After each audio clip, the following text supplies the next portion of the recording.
All right, so basic probability. Some of this may be familiar to you, some of it may not. We start out with what events and outcomes are. The result of an experiment is called an outcome. Your experiment might be flipping a coin once or flipping a coin 3 times. And whatever you get, that would be the outcome. An event is any particular outcome or group of outcomes. So it could be I flipped a coin 3 times, that's the event. The outcomes would be I got a head and 2 tails. Simple event is an event that cannot be broken down any further. So essentially flipping the coin once. And the sample space is the set of all possible simple events. So in the case of our coin flipping, the sample space is heads or tails. Then we get to basic probability. Why won't this go away? There we go. So basic probability, how to calculate it. Given that all outcomes are equally likely, that's something we have to consider here. We can compute the probability of event E using this formula. So the probability of event E is the number of outcomes corresponding to event E divided by the total number of equally likely outcomes.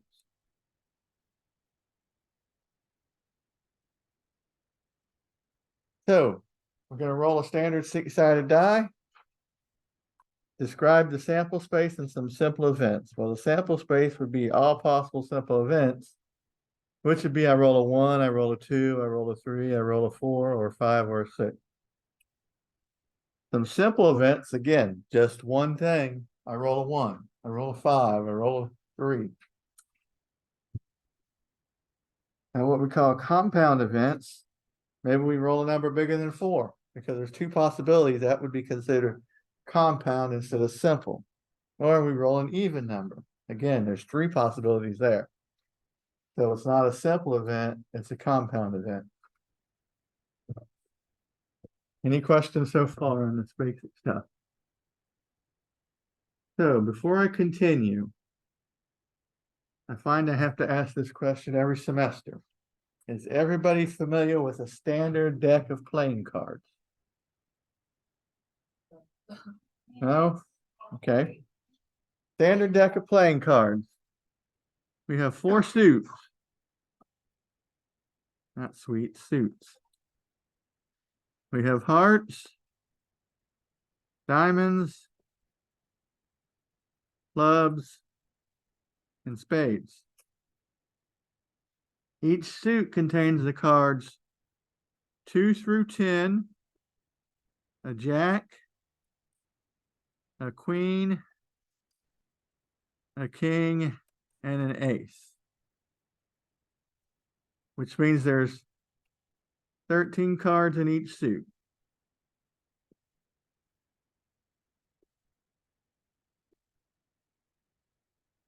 $13 cards per suit. Or 52 cards in a deck. And since we have the same cards in each suit, we have 4 aces, 4 kings, 4 queens, and so forth. And another thing that we need to remember, hearts and diamonds are red, clubs and spades are black. That's the standard deck of cards. We don't deal with jokers for those of you familiar with cards. Okay. One of the issues with the chapter on probability is there tends to be a lot about gambling in this chapter. But no, it's probably not going to help you go to Biloxi and win $1 million. It's more likely to help you decide not to go to Biloxi. Or Las Vegas, for that matter. So let's get back to our simple 6-sided die. We roll a 6-sided die. We want to calculate the probability of rolling a 1. So how many different ways can I get a 1? Remember, this six-sided die has a 1, 2, 3, 4, and 5 on it. How many ways can I get a 1? 1, right? There's only one 1, so there's only one way to get it. How many possible outcomes are there? 6. So our probability is just 1/6. That makes sense? Okay, what about the probability of rolling a number bigger than 4? Again, standard six-sided die. How many numbers are larger than 4? 2. And how many different numbers can I get? 6. Now, typically we refer to probability as fractions. And I believe I've said this before, I don't require you to reduce them. Some teachers would. I don't see the sense in it. We're not learning how to reduce fractions. We're learning how to calculate probability. Plus, technically, you could plug it into your calculator and get it in decimal form. But I'd much rather have it as a fraction, mainly because as a fraction, it's precise. Looking at something like 1/6, if you put it in your calculator, I believe it's 0.1666666. It never ends. So it's not precise. Because at some point your calculator cuts it off with a 7. But in reality, it's not. Whereas 1/6 is exactly the answer.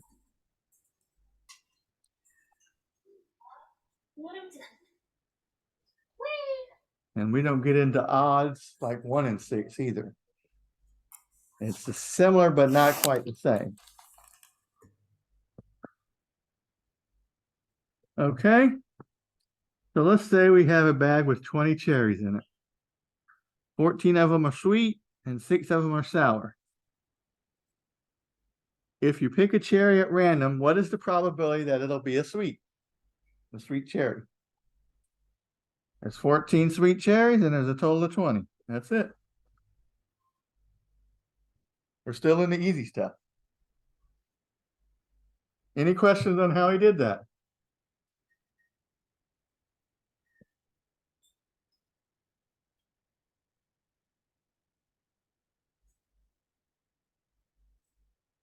Okay, compute the probability of randomly drawing one card from a deck and getting an ace.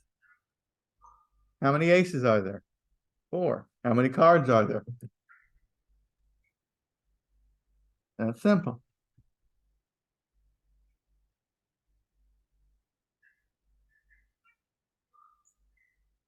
And that brings us to this. Now, I know this is pretty dang obvious, but you will be surprised. Every term, I get 4 or 5 people that don't quite follow this. So let's look at it. An impossible event has a probability of 0. So if there's no chance it's going to occur, the probability is 0. The probability of rolling a 7 on a six-sided die, or a standard six-sided die, is 0. You're never going to get a 7. A certain event has probability of 1. Probability of rolling a number less than 7 on a six-sided die is 1. That makes sense, right? Now here's the part where people slip up. So we've said if there's no chance of it happening, the probability is 0. If it's definitely going to happen, the probability is a 1. So the probability of any event must be between 0 and 1 inclusive. So we can have a probability equal to 0. We can have a probability equal to 1. However, as I said, every semester, at least 3 or 4 people give me a negative probability or a probability greater than 1. So if you calculate probability and you're getting a number larger than 1 or a number less than 0, you've made an error and you need to go back and check your work. Okay? Seems simple, but my experience makes me wonder. And now we're talking about what? This page wasn't in the previous class. Wow. Wonder how that happened. I've noticed pages have gone missing from these from before. And I just copy the same class, so it should be the same. So let's talk about complements of an event. The complement of an event is the event E does not occur, where E is the event. We use the notation of E with a line over it is used for the complement of event E. I don't think I test on this, which is weird. We can compute the probability of the complement using the probability of the complement of E is equal to 1 minus the probability of E, right? Because the probability of E occurring is whatever it is. Probability of E not occurring is going to be whatever's left over from 1. Because basically the complement of E is every event that's not E. Or likewise, the probability of E is equal to 1 minus the probability of E complement. So let's look at this. If you pull a random card from a deck of cards, what is the probability it is not a heart? So what is the probability it is a heart? So the probability that it is a heart, how many hearts are there? And how many cards? Okay. So the probability it's not a heart would be 1, which is 52 over 52 minus 13 over 52, which is 39 over 52. Of course, the other way to approach that is that means it's a diamond, club, or spades, which have 13 cards each, which means 39 out of 52. Same thing.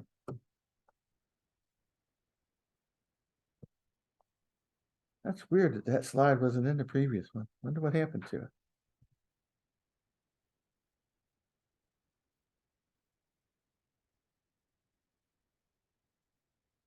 Oh, still 29 slides, so I guess it's coming up later in that lecture.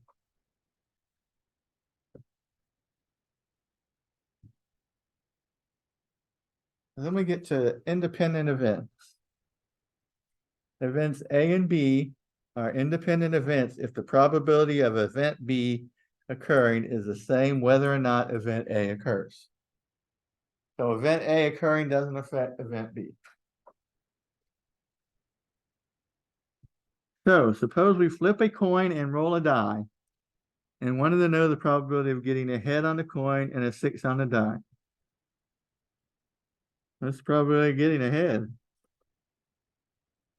Depends on how much hard work you do, right? 1 out of 2. Probability of getting a 6 on a 6-sided die. 1 out of 6. Did the fact that I got a head affect the probability that I got a 6? Does it matter? No. So these two events are independent.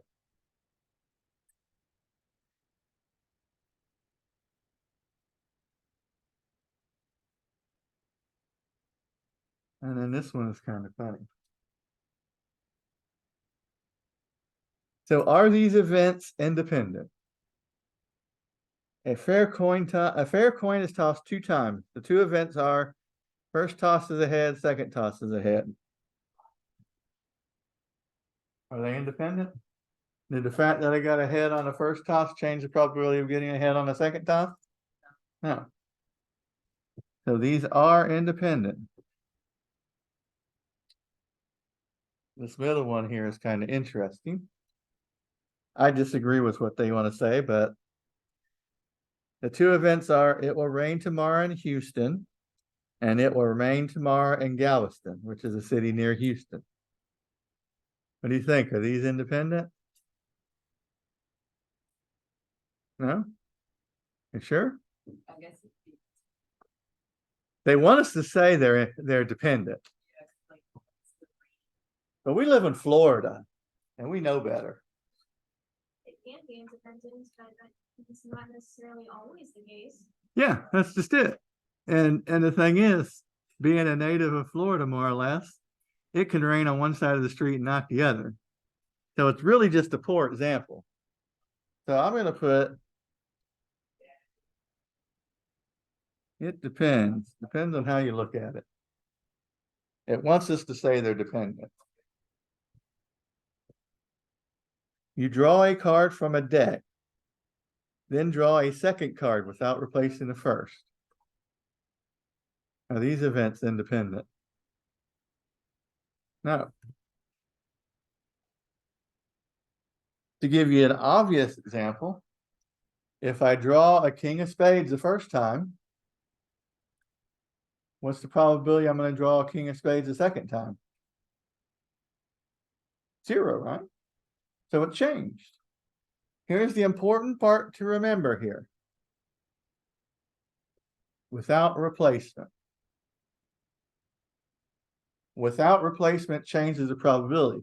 If it says you put it back or with replacement, it doesn't change it. Because what happens is initially, whatever the card is, the probability of getting any individual card is 1 out of 52. But once you take a card out, now the probability of getting any other additional card is 1 out of 51. So the probability changes. Thus, they are dependent instead of independent. Any questions on that? I know it can get a little confusing. So now we're going to talk about the probability of A and B for independent events. If event A and event B are independent, then the probability of both A and B occurring is the probability of A and B equals the probability of A times the probability of B. You will be given the formula.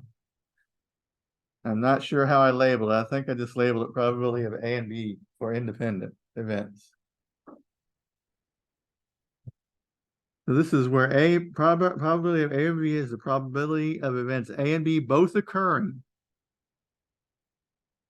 Probability of A is the probability of event A occurring, and the probability of B is the probability of event B occurring.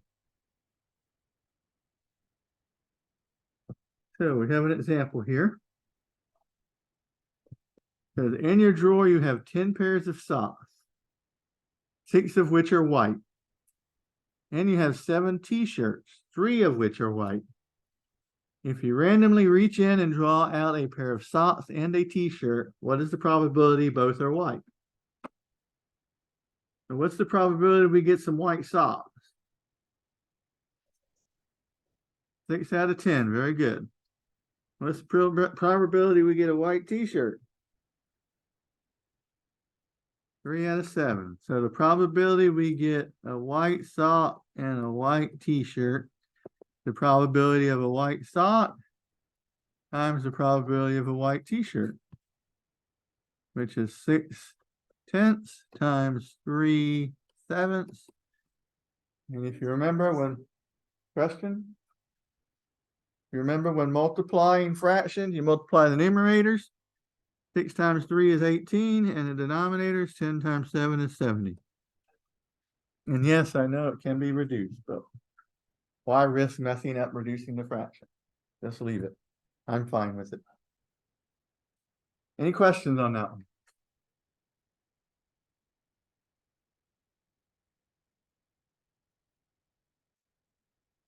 Okay, now we're going back to the roll of the die and the coin flip. So suppose we flip a coin and roll a die and wanted to know the probability of getting head on the coin and 6 on the die. So we've already determined the probability of getting a head is 1/2. The probability of getting a 6 is 1/6. So the probability of getting a head and a 6 is the probability of getting a head times the probability of getting a 6. 1/2 times 1/6. Multiplying across, 1 times 1 is 1. 2 times 6 is 12.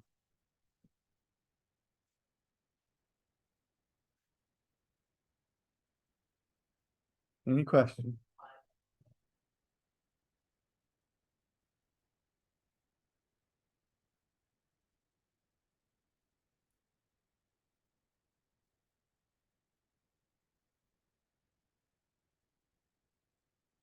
Ready for the next page?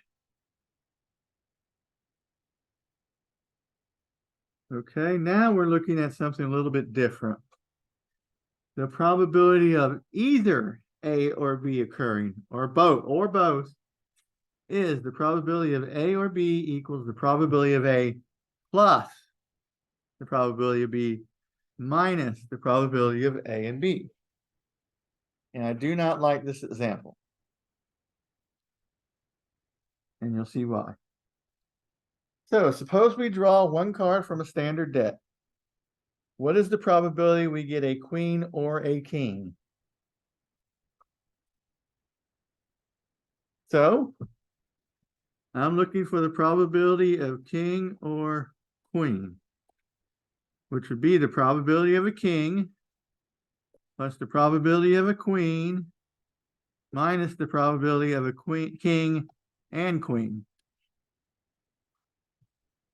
So what's the probability of a king? How many kings are there? How many cards? What's the probability of a king? Not a king, a queen. I was wondering why everybody was paused. Now here's the why I don't like this question. What is the probability taking one card that I get a king and a queen? 0. What's the point? So this is probability of getting a king plus the probability of getting a queen minus the probability of getting a king and a queen. And we have 8 over 52.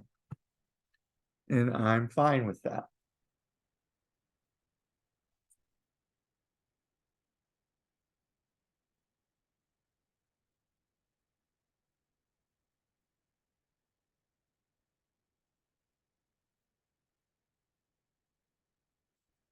Let's see a few people still writing.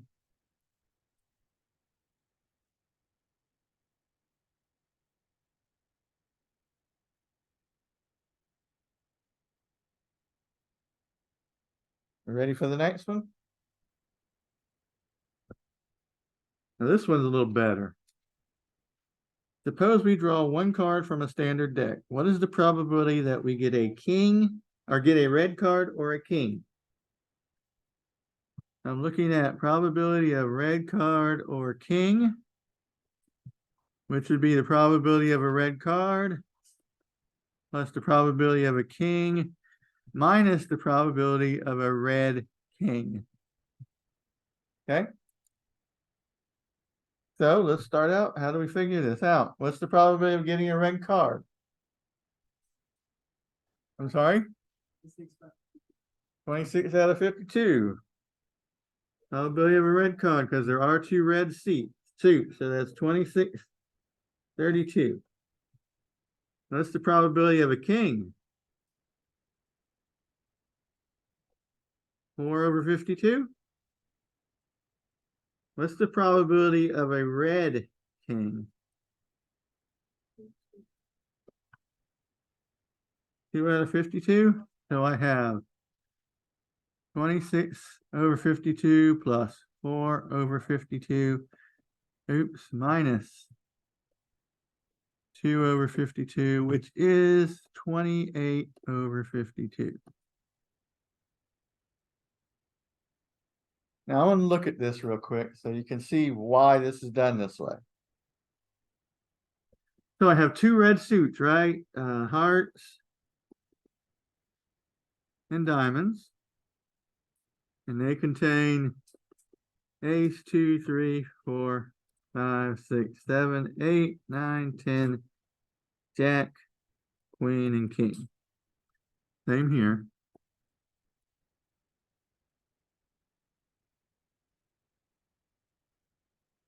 Oops, not 11. Stop that. Jack, queen, and king. And then my kings. I have a king of clubs, king of spades, king of hearts, king of diamonds. So why can't I just add all that up? Well, here's why.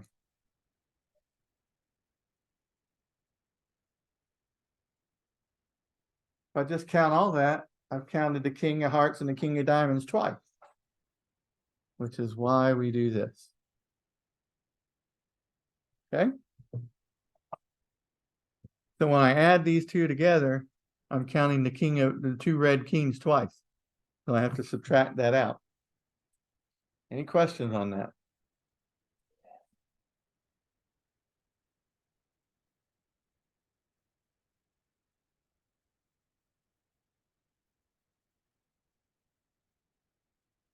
Maybe I just skipped over that because same pages. Weird.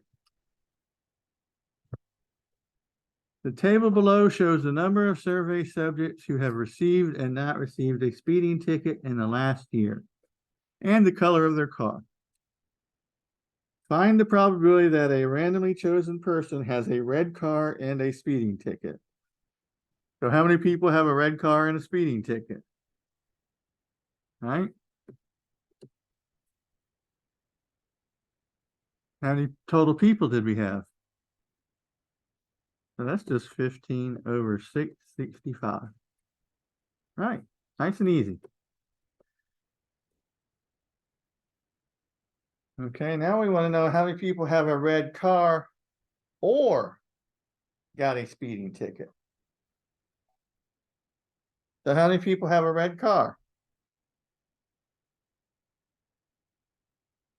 Probability of a red car, we got 150. 150 out of 665. Okay, how many people got speeding tickets?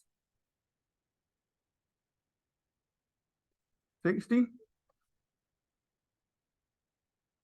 So the probability of a red car or a ticket, the probability of a red car, right? Plus the probability of a ticket minus the probability of a red car and a ticket. And this is 150 over 665. This is 60 over 665. And we calculated this here, which gives us 195 over 665.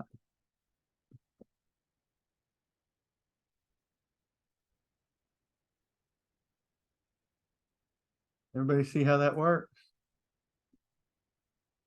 Everybody good? Any questions? This is the time to ask.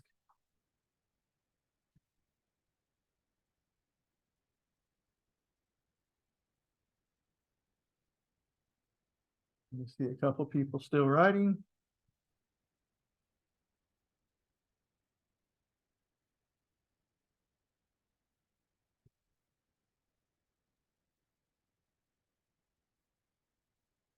I don't think there's anything left on this page. No, that's it. Everybody got it? Ready for the next page? Holler now or forever hold your peace. I didn't hear any hollering. So that brings us to conditional probability. The probability the event B occurs given that event A has happened is represented in with these symbols, which is read as the probability of A given, or probability of B given A. So what is the probability that two cards drawn at random from a deck of playing cards will both be aces? So what's the probability that the first card is an ace?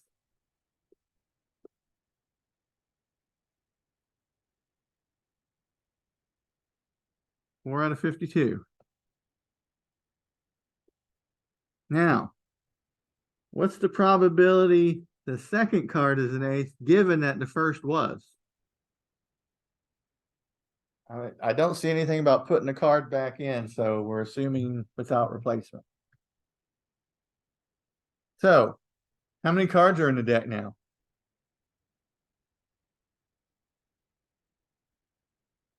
How many aces are left in the deck? And then the probability of two events occurring is simply 4 over 52 times 3 over 51, 12 over 52 times 51, 2652.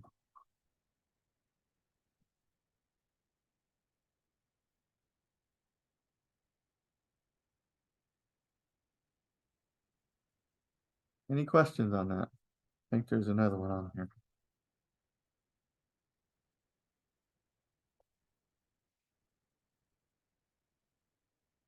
Yeah.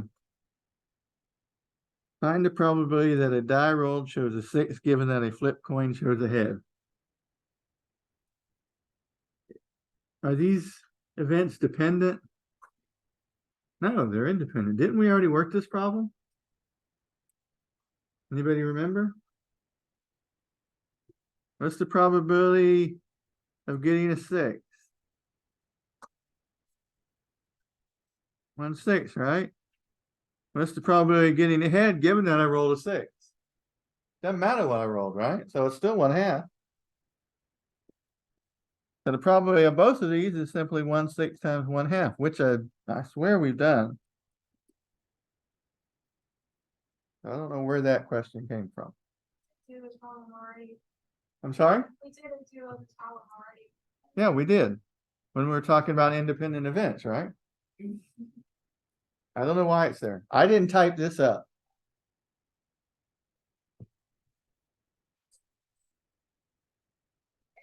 I'm sorry? No, it's not. It looks the same, but the questions are different. See, I think they. Yes, thank you. I think they were thinking they were going to do something like they did with the cars, but it didn't work because the events are not dependent. So one event doesn't affect the other. Now, it looks the same. It's the same table. We're going to show you something that it's all a matter of how you look at things. So again, the table below shows the number of survey subjects who have received and not received a speeding ticket in the last year, and the color of their car. Find the probability that a randomly chosen person. See, now here we're going to be conditional. Has a speeding ticket given they have a red car. So we know they have a red car. So how many people have red cars? 150, right? How many of them got a speeding ticket? 15. So the probability they got a ticket given they have a red car would be 15 over 150. And while I say you never have to reduce it, I'm going to reduce this, and there's a reason. I want to compare the two answers, and it's easier by reducing it. Now, part B here says, what's the probability you have a red car given you have a ticket? I'm sorry? 15 out of 60. Very good. There's 60 that had a ticket, and 15 of them are red. And again, you don't have to reduce it, but I want to do this because it's easier to compare the two.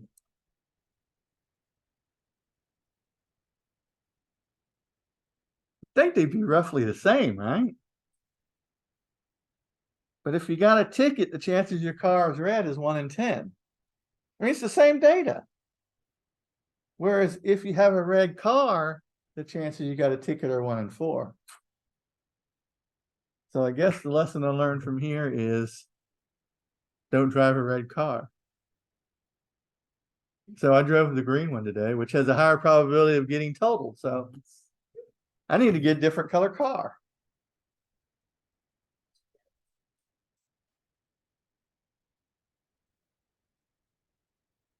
I actually didn't have any trouble today. Traffic wasn't bad, so I didn't almost get hit at all coming in. I was surprised. Of course, I turned the headlights on, so maybe that helped. So let me do this.